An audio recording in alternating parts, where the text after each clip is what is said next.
Going Dan Shinder here on Drum Talk TV with another Danny Schuler from Biohazard. This is really exciting stuff. We'll get to that in a moment. Danny, welcome. How are you? Coming to us from New Jersey. I'm in Globe, up in the mountains east of Phoenix. Cool. So excited to have you. Folks, I don't know if you've ever seen this, but I was telling Danny that we've actually never met, but he was interviewed by another bald white guy from Drum Talk TV, Simon Fishburne, way back 9 years ago. I had to look it up to be sure. 9 years ago when the Bonzo Bash was out on the East Coast that year. So this is cool. I'm really excited to talk to you about the fact that you guys are celebrating your 35th anniversary as a band out of Brooklyn, New York. You are hardcore metal legends as Biohazard, and you guys are back. Original lineup reuniting for your new album. Let's start with that. How did this come about? And let's talk about the new album first, then we'll talk some drumming and stuff. Well, the new album hasn't come together just yet. I thought it was out. Okay. No, not yet. Okay. But the band getting back together, how did it happen? I don't know, to be honest with you. I mean, we haven't toured in about 7 years, almost 8 years. In about 2015, we was the last year of touring. We wrapped it up after that. Yeah, we went in the studio to go do a record, and things just kind of imploded. We were everybody's a bunch of crazy personalities. But in the years in the ensuing years, we didn't do anything as Biohazard. And then about a year and a half ago, my brother, who lives in Torrance, California, was flying back home to New York to come see everybody. And he gets to the airport here, and he says to me, "You won't believe who I saw at the airport." And I said, "Who was that?" And he goes, "I saw Evan, the bass player from Biohazard, Evan Seinfeld, who I hadn't spoken to in 10 years." And they had a good conversation, and it was, cordial. And, he basically sent a message to my brother, "Tell Danny I said hi." So like a week later, I'm going on vacation. I'm feeling good. I'm going down to the beach house here in Jersey with my wife and my kids.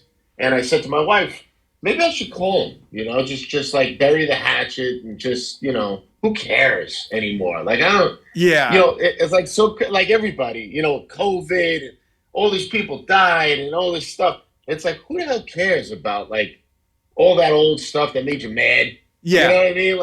Like how important really is that in the scope of things now?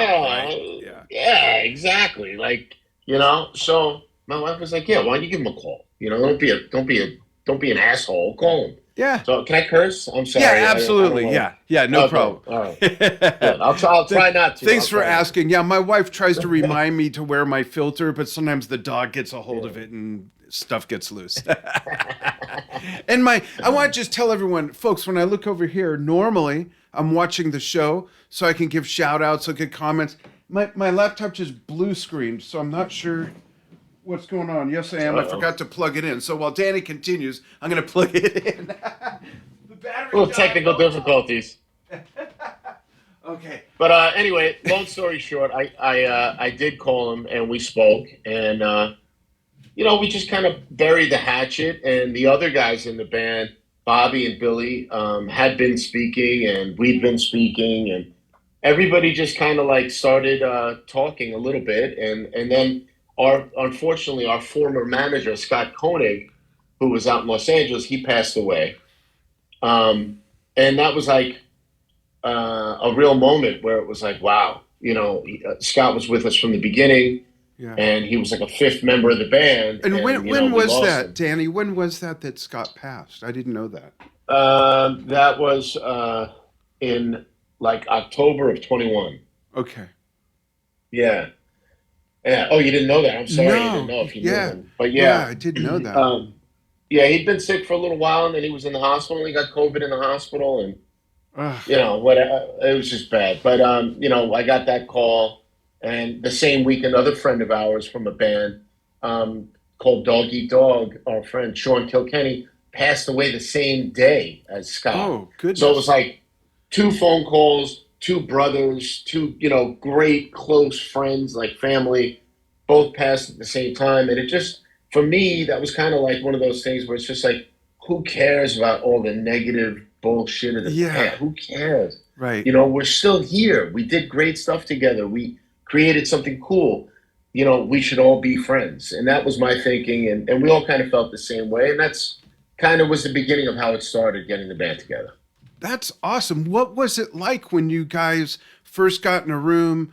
I'm sure you talked and met before you played. That hasn't happened yet. Oh, really? Because I was going to ask what it was like getting in a us. room and playing. All four of us still haven't been in a room yet, so I don't know what's going to happen. But that's funny. You know, everybody lives in different parts of the world. You know what I mean? So it's not easy to get together. But we're starting rehearsals in a couple weeks out in Los Angeles, so we'll be seeing each other. But yeah, I think it'll be fine, man. We've been through so much together over all the years of the band, and ups and downs, and you know, like every band. Excuse me, every band. Yeah, it's like being married. All kinds of things. It's like being married, exactly. So, you know, we've been through so much together. We know how to deal with each other, and hopefully we've all grown up at this point. Right. Good luck with that. So, yeah, good luck. Thanks. So I think we'll be okay. I think we'll be okay. That's cool. So have you guys talked about when you do get together, what you're going to jam on, what you're going to play? Have you discussed that at all? Yeah, for sure. Cool. I mean, you know, we're thinking about all the old songs, and you know, I've been here at home. I have a studio here, my drums, and I play all the time. So, you know, I'm not out of practice. I just, you know, haven't played the Biohazard stuff in a minute, and it takes a lot of work to do that. So I've been pulling myself together to get ready. That's cool. So we've talked about it, what we're going to play, what we're going to do. We got it together. So, it won't take long for us. It never does. So does it look like you're going to make an album? You're at least going on tour? Yeah, well, we are going on tour. Right. I saw dates. Talk about that. Yeah. Dates are coming. We got a bunch of dates already, and more are coming every week. A tour's happening later in the year. I'm not exactly sure when the first date is going to be yet. But I know we got a bunch in August, festival stuff in Europe, and maybe some local stuff in the United States right before that. And then we're doing some festivals in the U.S. In September, October also. So there's going to be, we're going to be working a lot. But the record, making new music wasn't really something I was really thinking about too much. Mm-hmm. But it's come up so much in the last few months since we've been talking about all this stuff. So, I mean, we'll see how it goes. You know, there's definitely interest there for us to do it. You know, I just hope we can do it. I want to be able to do it at the level we always did it at. And with that, with that, the wisdom that comes with time and maturity, and you guys separately all working on your craft. You mentioned you play all the time. It'd be really interesting to see what bubbles up and what comes out. Yeah, I write a lot of music on my own, of course, but I'm very much into collaboration. Like I've always needed a partner or partners to really bring the best out of me, to challenge myself. And I always loved, getting in the room with these guys. I mean, we've always come up with great stuff when we're in the right mindset to do it. Right. So I'm excited to get in the room with them and just let shit fly. Yeah. You know what I mean? Just really, I have the energy for it. I'm ready. Like, I'm excited to do it. I think they are too. So that's great. I'm hopeful that we're going to make something really cool and different and innovative, That's awesome. Let's rewind to the very beginning. How did you guys first get together? Well, Biohazard started around 1987-ish. Mm-hmm.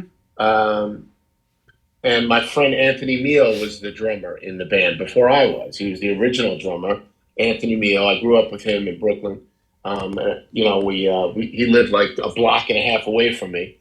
And I knew Evan, the bass player in Biohazard, Evan Seinfeld, since I'm about 10 or 11 years old. Mm-hmm. And Bobby Hambel, the lead guitar player in Biohazard, also grew up not far from my neighborhood, one neighborhood over in Flatbush, Marine Park, Flatlands area. Right. And we've known each other since we're like 13 or 14 also, just from being in the streets and knowing kids and hanging around and all that stuff. And Billy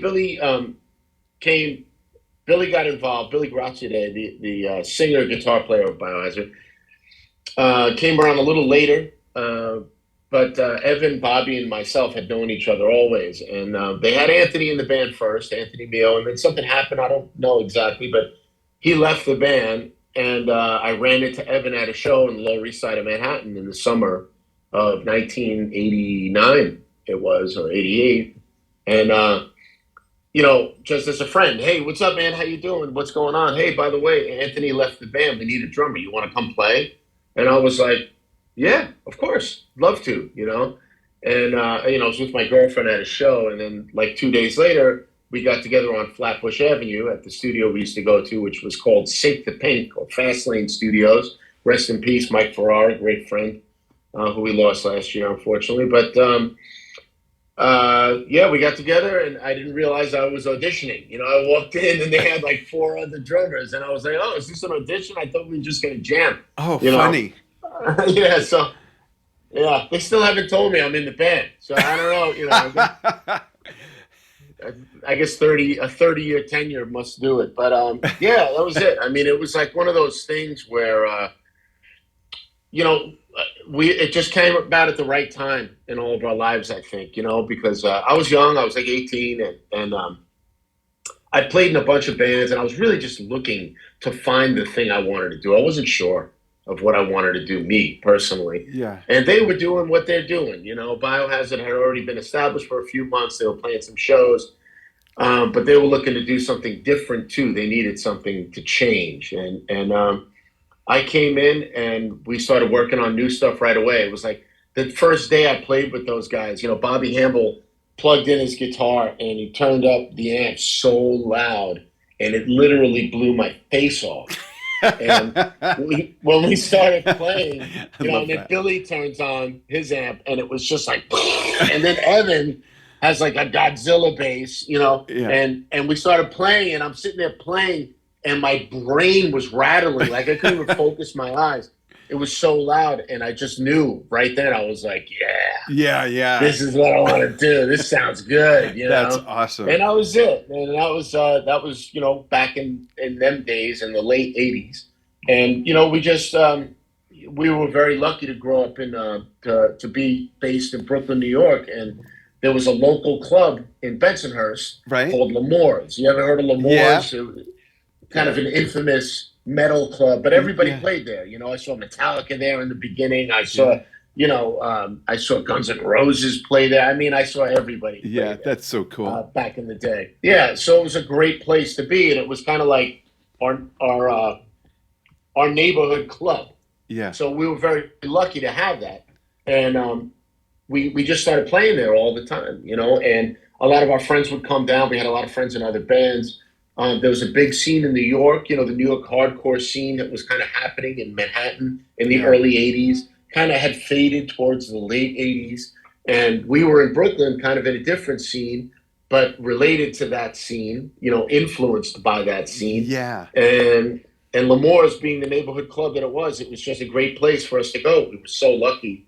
And that's what made the band, playing there, And then we went on to play the Ritz, and of course, we played CBGBs, and then it just blew up from there, going out to New Jersey, going up to Connecticut, going out to Pennsylvania, as a local band. And it grew and grew. And then, we did the first record, put that out, went to Europe, and Europe blew up for us right away. And that's been the story of our career ever since, just kind of making records and going overseas and playing all over the world. We've been really lucky. That's awesome. From, the neighborhood band to the Wacken Festival to, just how cool is it to play at a place like L'Amour's where you used to go see your favorite bands and see bands that got discovered and blew up, and how cool is that? It was amazing for me back at that time, because it really was like L'Amour's was our CBGBs. It was our club, and I mean, I did see everybody there growing up as a kid, literally being 13 years old and going there. And then, 5-6 years later, I'm playing there with my own band. And then it became a really big thing. We were selling out L'Amour's. We would have 1,500 maniacs in there, at one point or more. It was crazy.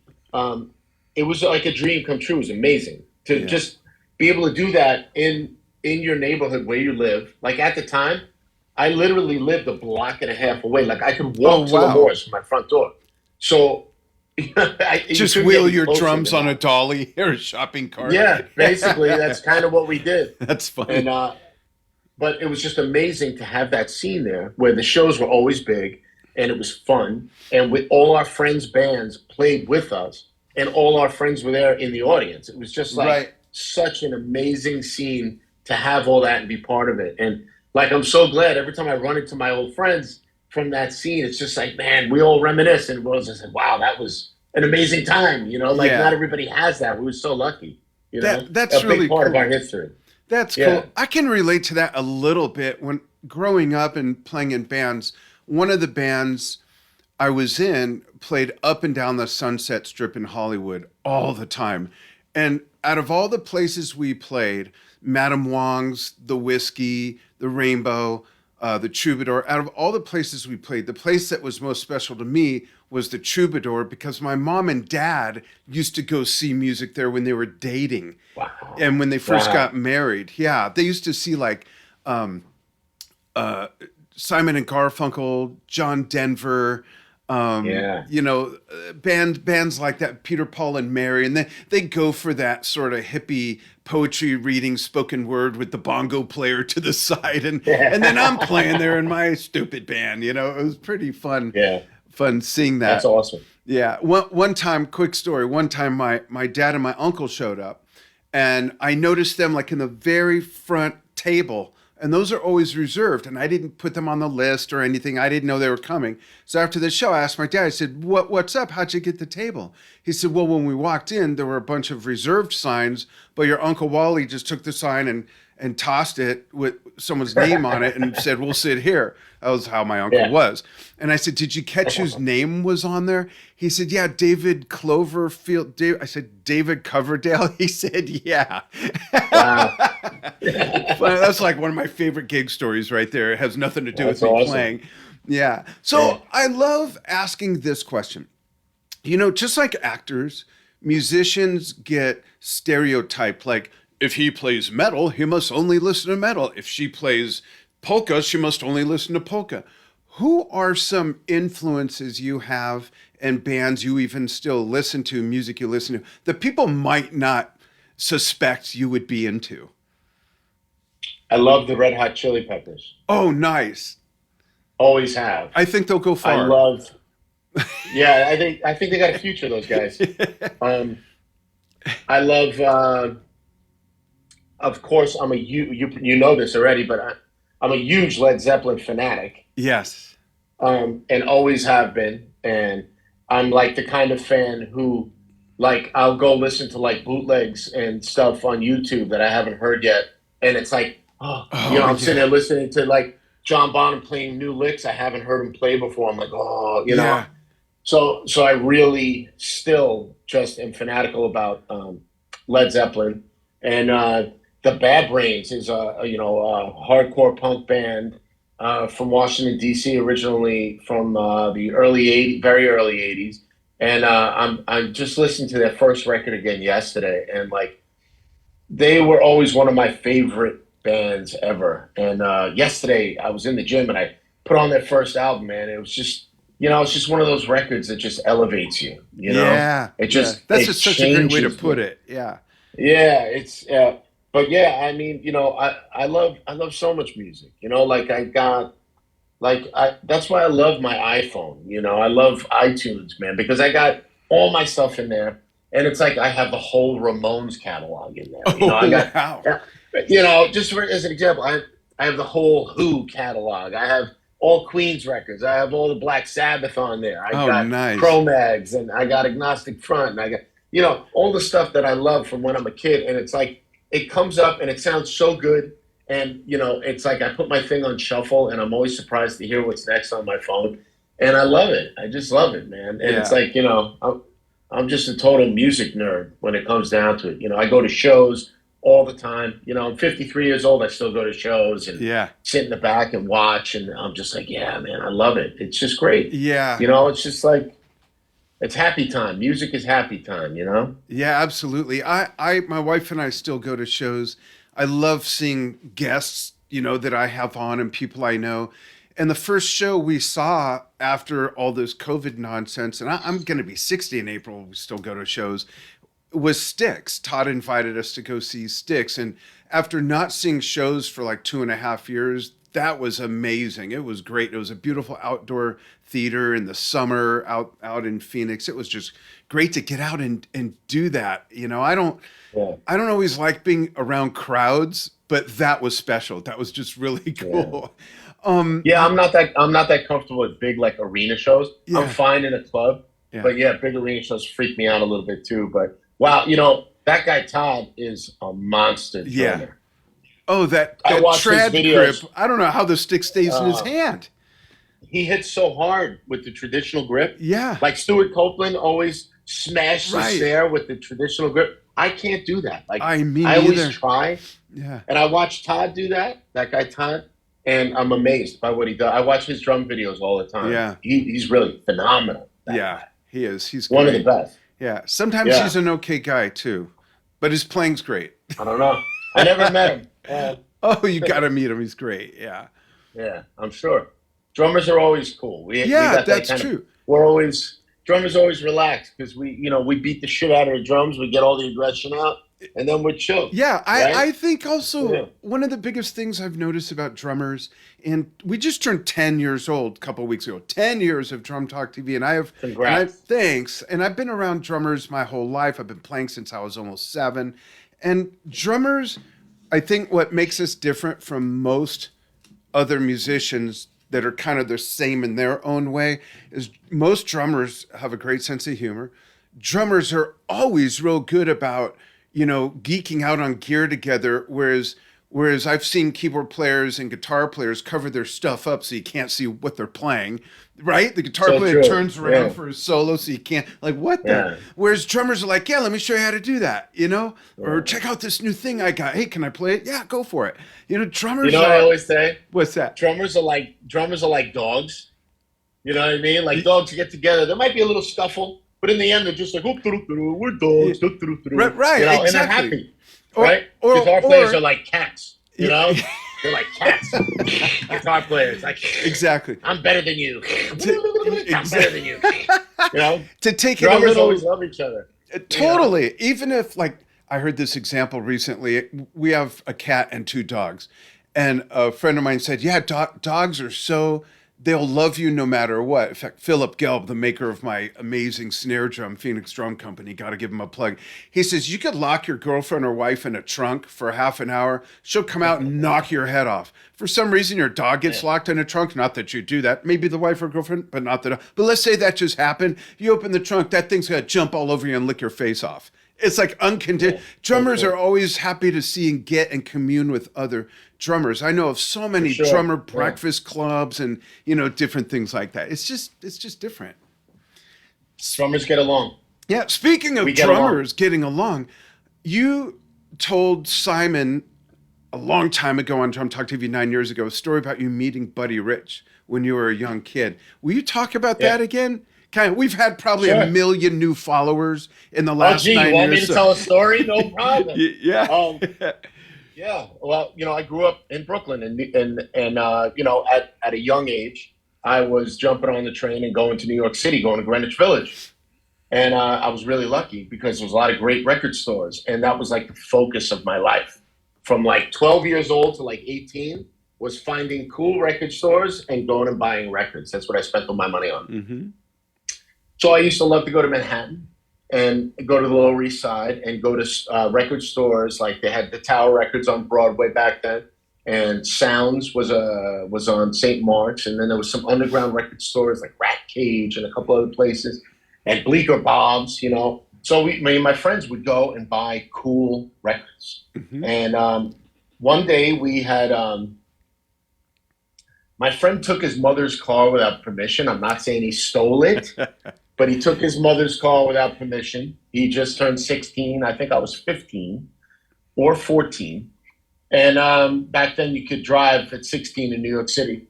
And we parked in Greenwich Village and we walked around all day. And we were right by Bleecker Bob's. And over there is the Blue Note. Yeah. Jazz Club, the Blue Note. Yep. So naturally I hear music coming from the Blue Note, and we walked over. And parked right in front of the Blue Note is a tour bus. And in the front of the bus, on the windshield, it says, the Buddy Rich Big Band. And I'm like, no, it can't be. It can't be. Now, bear in mind, I'm 14 years old or 15 years old at the time. So that was probably 1985-ish, okay. Maybe 1986.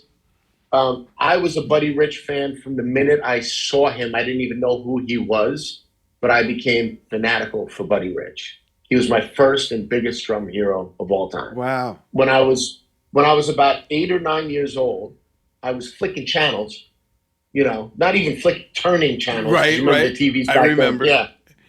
And we didn't have any channel. We had like 6 channels, right? One of them was PBS, Public Broadcasting, right. The free crappy channel. Yeah. So on PBS they had a jazz program, like an educational jazz program. Oh wow! And I happened to turn it on, and it was like Buddy Rich playing with his band, and it was who else? Philly Joe Jones. Oh wow! And a couple other big band drummers, but Buddy Rich did a drum solo, and it was like nothing I've ever seen. Kids today have YouTube, they could just see whatever they want to see on their phone, in their face instantly. Yeah. Back then, you had to wait for it on TV, and it was just a coincidence that I turned the channel, and there was Buddy Rich, and I was transfixed. I was just like, whoa, so I was always a fan. Neat. So I'm standing in front of the club. I hear the music. I look in the front window, and Buddy Rich is on the friggin' stage. And I'm like, oh, wow. Oh my God, we got to go in. So could you get in? No, they wouldn't let us in. The bouncers were like, get the hell out of here. Actually, that's not what they said. They said something else, but I don't want to curse. But they threw us out. So I stood outside the door freezing, holding my records that I bought that day. Right. And we waited until it was over. My friends were like, what do you want to do? And I was like, dude, we're waiting here for Buddy Rich. That's his bus. He's in there. He's going to have to walk right past us. We're waiting for Buddy Rich. Right. So sure enough, the show ends. Good night. People start coming out of the club. And we're standing out there like, 3 little idiots. And, freezing. Giant security guards come out. And we're like, get the hell out of here. They just block us out of the way, and Buddy Rich flies into the bus, and the bus fires up, and it takes off. And my friend looks at me, he goes, bro, let's run to the car and chase the bus. I was like, yes! We ran back to his car, and we drove uptown, chased his bus all the way to Midtown, where he was staying at a fancy hotel. And the bus stopped in front of the hotel, and we pulled up right behind it. And me being the idiot that I am, I jumped out of the car, ran to the bus door, and as soon as the bus door opened, I was like, excuse me. And the bus driver almost murdered me. He's like, who the hell are you? What the hell are you doing? Blah, blah, blah. And he started screaming at me. He was taking off his seatbelt, putting it in park, getting ready to come out and smash me in the face, when behind the curtain behind him, somebody opens the curtain and goes, what's going on? And I look, and it's Buddy Rich. Oh, my God. And I'm like, Buddy Rich, hi. I'm like, I just wanted to meet you. They wouldn't let me in your show. Me and my friends are here. We love you. We just wanted to say hi. And he looks at me and he goes, hold on a minute. And he closes the curtain, right? And the bus driver's like, you son of a bitch. And I'm like, sorry. And we wait outside the bus. And Buddy is still wrapped in his robe, coming off the stage. And he walks off the bus with his security guard, right? Walks over to me and he says, what's your name, kid? I said, my name's Danny. I'm from Brooklyn. I love you, man.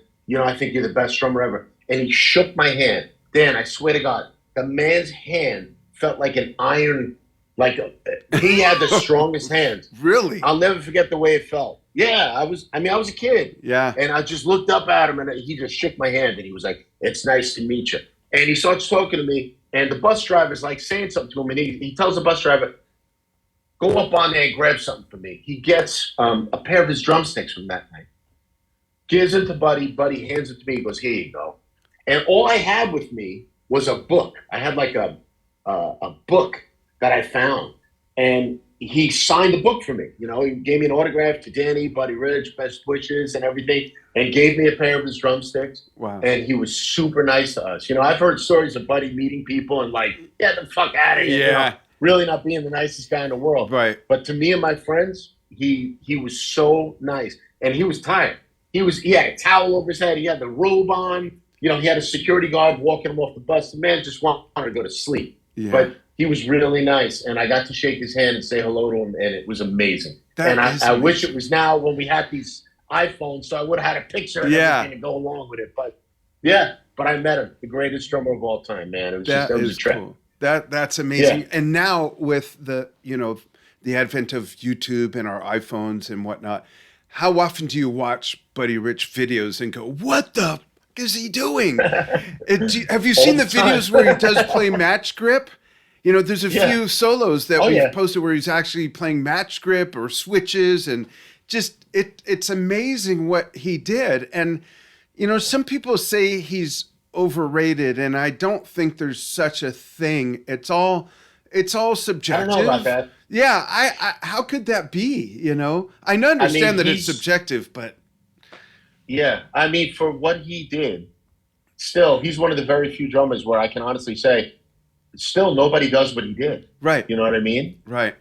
There are guys who do things like him, similar, but nobody really does what he did with that fire and that power and energy that he had. Come on. Yeah. As an older man doing that, still with such precision, you know, power. He was always sweating. You know? Yeah. Awesome, man. Fucking Buddy Rich, you know? Yeah. Guy made more noise than anybody. And his drums sounded amazing, you know? Yeah. And to this day, I still try to emulate his setup. You know, like I play.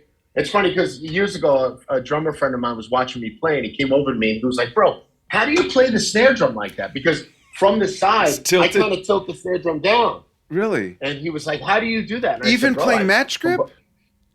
Yeah. How do you do that? Yeah. I don't know. It's more comfortable. Interesting. I started doing it because Buddy Rich did it. And I was like, well, I guess that's how we do it. So I did what he did, and I got used to it. And now, I mean, anytime I sit down on the drum, my 17-year-old son is a very serious drummer too. His name is Colton. All my kids are musicians, but he's the drummer.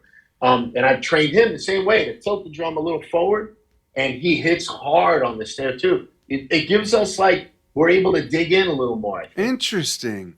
Yeah. I don't know. It's a Buddy Rich thing. Huh. I'll have to try it. Whatever Buddy did, I'll do, because he did it all right. So he must have been doing something. Yeah, you know, that's a good point. That's awesome. Him and Bonzo are my number one guys. Man. Yeah. Without a doubt. My first concert was Led Zeppelin. And ever since then, everything else has been like, it's good.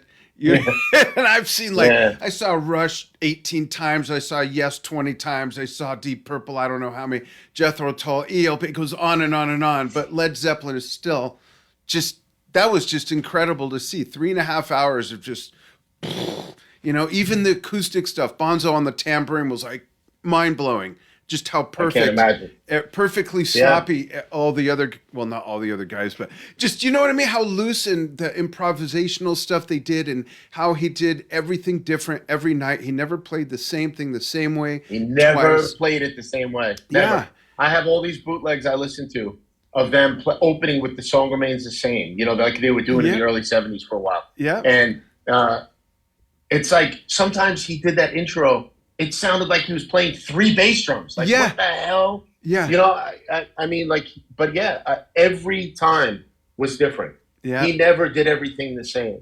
Whereas Neil Peart, everything was the same every time. Yeah. You know, it was so perfect. It was unbelievable. It was more mindfully structured and precision. And I totally respect that. I dig that. But with Bonzo, you know, like Bubba Gump used to say, was like a box of chocolates. You never know what you're going to get, but you know it's going to be good.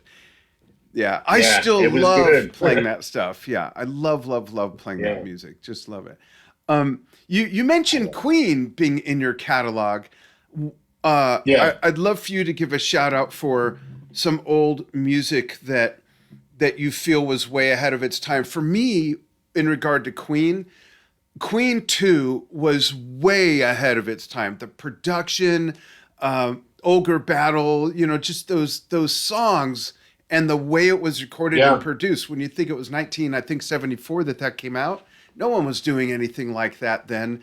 And there hasn't been another Queen 2, if you will. Is there a band that has an album like that for you that just was way ahead of its time and it still stands up 20, 30, 50 years later or whatever? Several. Yeah. Several.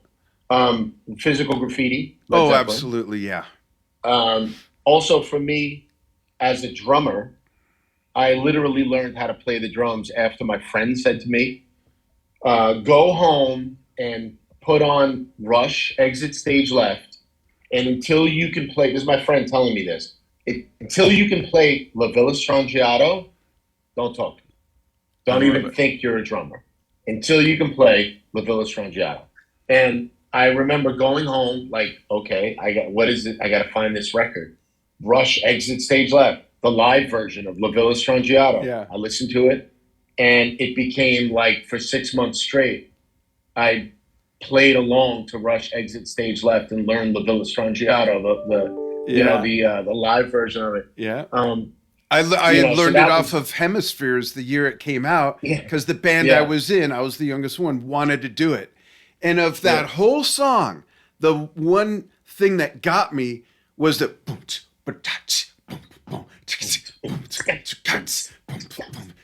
that beat was like pretty much every time I sit down at a drum set at sound check, I pretty much play that beat. Really? That's so interesting, such an interesting, cool pattern. Yeah. And he was just amazing. That pattern is on the album, I'm trying to remember which song. It's on The Lamb Lies Down on Broadway with Phil Collins playing it. No, it's not. I'm sorry. It's on Selling England by the Pound in the middle of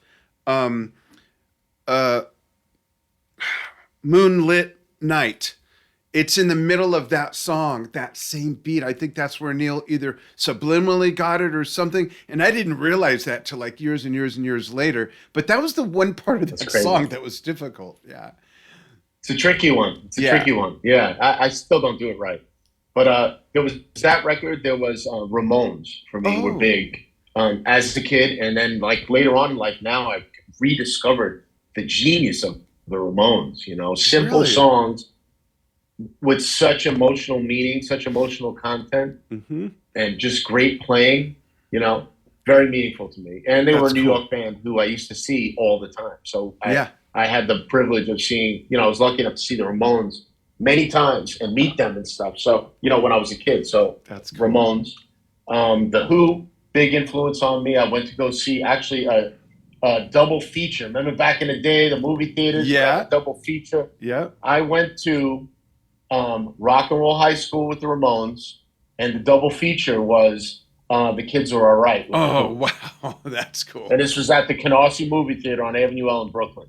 And that was a life-changing afternoon. Me and my friend James Mangle went to that. And that was like a life changer for me. It was like the Ramones in their movie, and it was incredible. And then right after that, The Who. And Keith Moon and all those incredible performances in that movie. Like their clips from Woodstock. Yeah. Bro, they were on fire. The Who was on fire. I mean, so inspiring and moving. And Keith Moon was an explosion of drum energy. Yeah. Nobody does like him. Yeah. He just a monster, I love how Chad Smith said to me once in an interview, he said that Keith Moon was like soloing the whole time with a backup band. And that's a pretty good description. Like, who does? He was a lead drummer. Yeah, he was a lead drummer without a hi-hat. Lead guitar player On almost every song. He didn't even have a hi-hat with his set. Like what? Yeah. And I love in The Kids Are All Right when like the studio footage of them like recording Bob O'Reilly and all that stuff. If you look closely, they had to duct tape the headphones for the clip. To Keith Moon's head. Like in his hair and everything. It's just duct taped to his head. And they had a hi-hat, where he's just bounce. For that one, And what a drum take that is. That's the beauty of YouTube is we have all these isolated drum takes now. Yeah. And if you ever listen You ever listen to the Keith Moon ones? Yeah. It's great because you can hear him like hooting and hollering and howling John Bonham while too. he's playing. Yeah. John Bonham too. I love it, man. Because I do that. I don't even realize I do that. Yeah. You know, and I love that, man. It's so animal. It's so animalistic. You know, that's me. You know, I feel that. Yeah. You know? I love that. But you know, there's that program. Are you familiar with the app you can get for the iPhone called Moises? No. It's called Moises. No. It's free, and you can download a song, and with that app, you can get rid of or change the volume of any instrument. So you can isolate just the drums or take the drums out and play to your favorite Who songs or Ramones. It's awesome. And the take of you should have never told me that, because I know you're gonna fall down that rabbit. I'm a nerd, bro. If I start doing that, my wife's gonna kill me, man. That'll be days of me. It should be sleeping dinner under the door. Days to confused. I can pull out the bass, you know. But just the version, there's a what's it called? A isolated drum track of "Fool in the Rain," and you hear him counting it off to himself, and he has a false start, and he stops. He goes, "Fucking hell!" And then you hear Robert Plant through the headphone bleed. You hear him say, "What the hell's going on in there?" And then he starts it, and it's so cool to hear that shuffle with no other instruments, man. It is so just nothing but groove and feel with that guy, right? I put that on my studio speakers sometimes, just super loud, the isolated drum track. Yeah. Because it's so inspiring to me. Like, he played it so beautifully, perfectly, you know, and just so innovative, John Bonham. You know, he just created such interesting drum parts for everything. You know, there was nothing. It was simple but complicated at the same time. Yeah. And that drum beat, he played it so effortlessly and so smooth, and it's so complicated. Yeah. You know, it really is. It is complicated rhythm. And the other song that he played a shuffle on that slowed down is a song that I think is way underplayed and underrated, and that's Down by the Seaside. I love that song. And that breaks into the part in the bridge, it explodes, but yeah, sorry to interrupt. I had to just give that song a mention because he also plays the shuffle. Yeah. Just great stuff. Sorry, my one headphone died. Oh, no. Down by the Seaside is one of those songs that's so slow, it's hard to play. Yeah, absolutely. Because it's so slow. Yeah, just great stuff.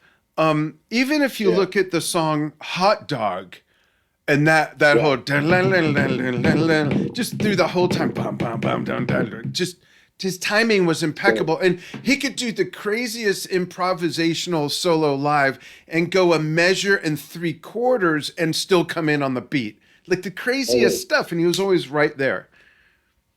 Jimmy, not so much.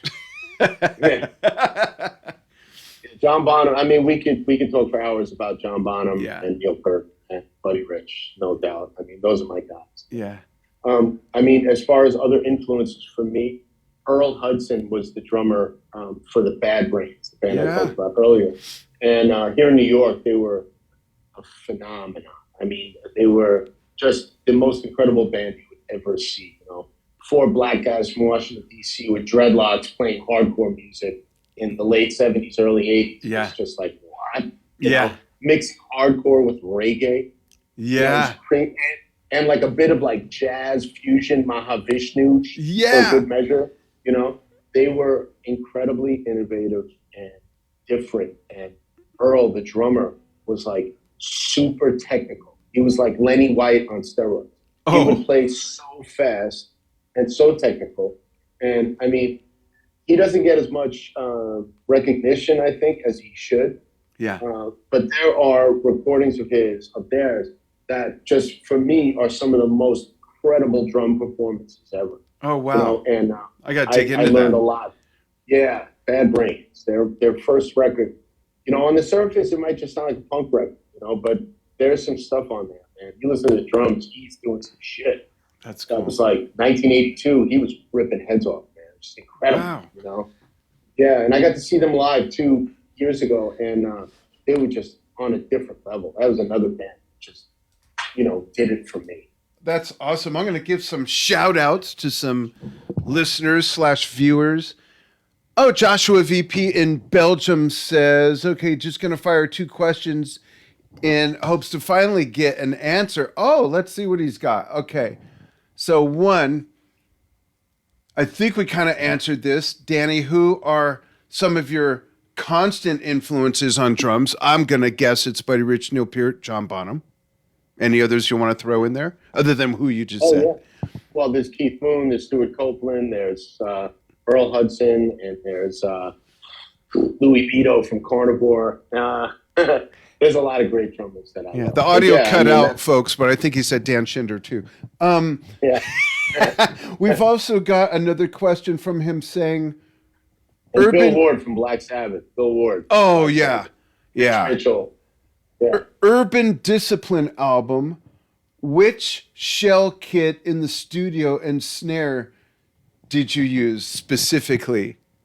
Okay. Well, they're on the shelf in my music room right here. That kit for the Urban Discipline record was a custom-made DW kit. Oh. Back when the guy, I don't know who he is, but the guy who was making drums for Pork Pie, he handmade my kit. And it's DW real thin shell maple kit. And they sound amazing, and I still have them to this day. The snare drum on that record is my Bruce Lee snare drum.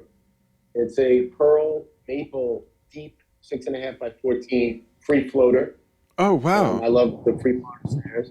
And it's got Bruce Lee stickers all over it that I found on the street in San Francisco one afternoon. And yeah, that's my Bruce Lee snare. Oh, that's cool. Yeah. And he says, by the way, great to see the YouTube footage with you and AJ Pero on the Bonzo Bash. Awesome. Randy Trent says, best way to clean his cymbals, go. Do you clean your cymbals or let the patina build up? Never, ever. I don't either. I dust them, but they sound good. Yeah. I know that. Clean cymbals. Yeah. And I don't change drum heads. Yeah, you know what? On that note, I've got right now Remo color tones on my kit. I got those 3.5 years ago. They still sound amazing. I don't change them if they don't need to be changed, you know? Yeah, I'll go every couple of years and I'll buy a new set of like coated emperors. Yeah. And throw them on. And I can't wait until they get like the big gray brown mark in the middle. Yep. That's when they sound best. Yeah. I got old heads on my kit. I have 2 kits here at my house. I have the DW kit that I got in 1990, and I have a 1976 Ludwig stainless steel kit. Oh, wow. With a 76 LM402, 6.5 inch Superphonic. Wow. I got a 26-inch stainless kit drum. And wow. So those are the kits that I have. And that Ludwig kit, I have there's all coated emperors on there, old heads, you know. Wow, that thing's got to sound like crap, right? What an amazing kit! Yeah, that's cool. Let's see. Thanks for that question. Joe Waller says, "Bad Brains, legendary." Joshua says, "Thank you. Got the snare right. DW didn't see that one coming, especially with the Bruce Lee stickers, right?" That's great. Yeah, I still got the DW kit. I'll be breaking that out for the Biohazard shows, I think. So really, we'll go old school. That's cool. Maybe. Yeah. Awesome. Let's do what I call the Danny Schuler Fun Fact segment. And how it works is I'm going to start with one question. You can take as long as you want to answer, and then a few rapid fire questions. Okay. All right. What do you like to do when you're doing nothing that has anything to do with music? You're not practicing, you're not recording, you're not writing, you're not performing, you're not going to shows, you're not even listening to music. What do you like to do? I like to go out and find a trail and run until I can't run anymore. Oh, awesome. That's right. You are a runner. Yeah, a little bit. Yeah. I'm a fat guy who runs, but I really just like to get outside. I live in New Jersey and I love the winter. Yeah. And I like to be outside. That's cool. I like to be outside. Yeah. Great. Just get outside, get some exercise, run, go to the gym. You know, those are things that I do when I'm not doing music stuff. Yeah. Awesome. A few rapid fire questions. Paper or plastic? paper, no plastic, ever, anything. Awesome. Favorite beverage?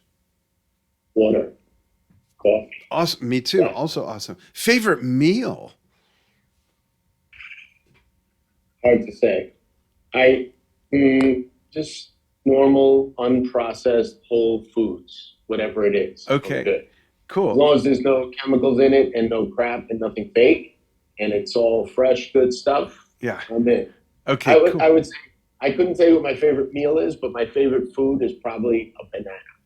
Oh, awesome. That's awesome. And I grew up in New York, so pizza is always on the menu. I'm a pizza fanatic, Great. a pizza snob even. My wife yeah, too, I being eat from the everything. Bronx. Yeah, she knows good pizza. Oh yeah. Yeah, but yeah, I'll eat anything as long as it's real food. I don't eat any processed, fake, plastic packaged, Yeah. garbage, phony, chemical stuff. No. Cool. Favorite movie? That's a tough one because there's a few. But being a New York guy, very close to home for me. Goodfellas, probably the greatest movie ever made. Great. Goodfellas, Godfather, Raging Bull. Cool. Raging Bull. I don't know. Not a lot of movies. Cool. A lot of older movies. Like nowadays, I don't get to watch movies anymore. Yeah. You know, I don't have time to watch movies. But, you know, if Raging Bull ever comes on, I'm transfixed watching that movie. It's amazing. That's cool. What else? I watched The Song Remains the Same for the 15 millionth time last week. Me too. Yeah. And don't you always notice something a little different? Like, don't you always go, oh, wow, I never noticed that. You know, I do all the time. I've seen it like 15 million times. Yeah. Used to go see that in the theater, double bill with Yes songs. Yeah. Yeah. Every time I watch The Song Remains the Same and it comes to that scene where the security guards grab that drunk guy and throw him in a room and let him go, and then they shut the door. Yeah. I'm like, this is New York back in the 70s. I know what happened when that door shut. You know? I always wonder, is that kid okay? I know, right? What happened to that guy? Favorite TV show? Yeah, favorite TV show? Favorite TV show. I don't really watch TV. I don't know. The only TV I watch is like mindless, like stupid, like cooking shows or home improvement shows. Cool. Those aren't mindless. You're learning something. Well, you know, but I mean, there's no drama involved. Yeah, you know exactly. What I'm saying? Like yeah. I'll watch Triple D. You know, diners, drive-ins, and dives. Yeah. And I love that guy. Everybody hates that guy. I love that guy. Yeah. And like, to me, it's just like, yeah, he goes out, he checks out some good food, he jokes around, he keeps it positive, and then he goes someplace else. Yeah. I love that. You know what? I'll tell you something about that. When we lived in Vegas before we moved to Arizona, my wife and I believe it or not, I should weigh 300 pounds. I'm a big foodie.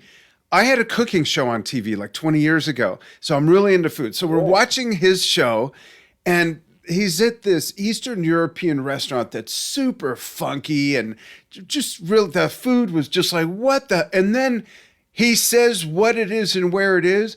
It was 2 miles from our house. So the next day we went there. It's of all the places to eat in Vegas. My wife lived there since the 80s. I moved there in 2007 for 10 years. It's our favorite restaurant. Every time we go to Vegas to visit some of our kids, we're going to Forte's. It's called Forte's, and it's at Flamingo and Rainbow, and it's facing Rainbow in a shopping center, and it's freaking amazing. It's amazing Eastern European food from like Croatia, Russia, Yugoslavia, Spain is as far west as it goes. Just amazing stuff from his show, Guy Fieri. That's good stuff. Yeah, I love that show. I can watch that. You know, I can watch like these home shows where people like get building their house and, you know, it gets a little technical. Yeah. You know, that's like as deep as I get with that stuff. Yeah. I'm not like a real big TV guy. I get up in the morning, I watch the news just so I can see what the weather's like so I know what to wear when I go out to run. Yeah. But other than that, I don't really, TV's crazy. Yeah, absolutely. Last 2 questions. What was your first concert that you saw? And how old were you? I was 12 or 13. I can't remember.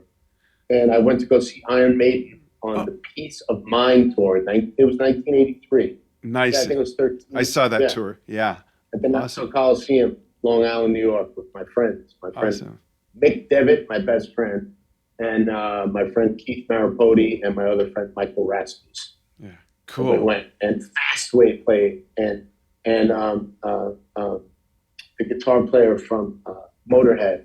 Oh my God, how can I forget his name?